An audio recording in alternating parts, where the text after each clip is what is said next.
Yeah, maybe it's for people who are trapped in their body or who grew up in a conservative family like I did. Because when I was brought up under a Baghdad roof pretty much, my father's from Iraq, so you don't have a voice, don't work. You know, you need to be supported by a man. If you make money, it's bad. You know, all these different rules.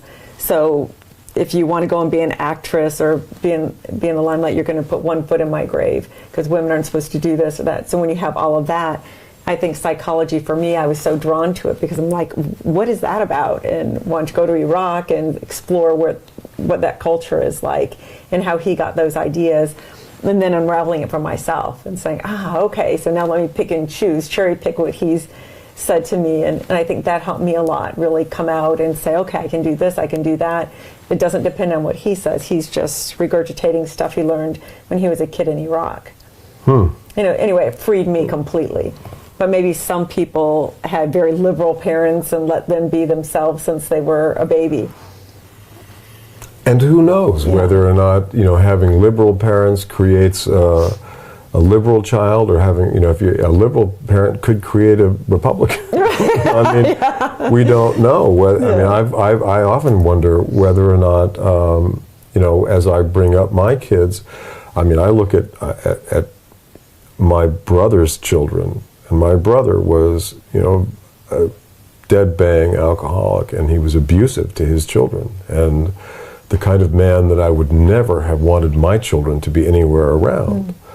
And yet his kids have turned out to be wonderful, just elegant, very well groomed kids. And they're doing very well in their lives, and they're pillars of their community.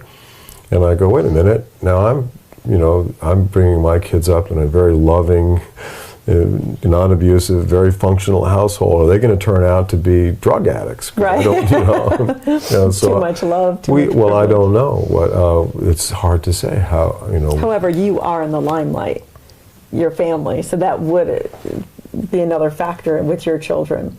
I think that you guys are strong and solid and loving. You know, I could just see your demeanor. I understand who your wife is, even though I've never met her in person. But yeah, that love will go a long way, I think. Even if they go through a rebellious period, I think it always comes back to, do they feel loved? So I think what the kids of, you know, your nieces and nephews, that's pretty incredible that they turned out that way. Yeah, no, I often wonder what approach creates kids who are self-possessed in the long run, and I don't know if there's a formula for it, but all I know is that his kids turned out great, and so far mine are great. My daughter just got a driver's license, and she's very responsible. Oh, very good. But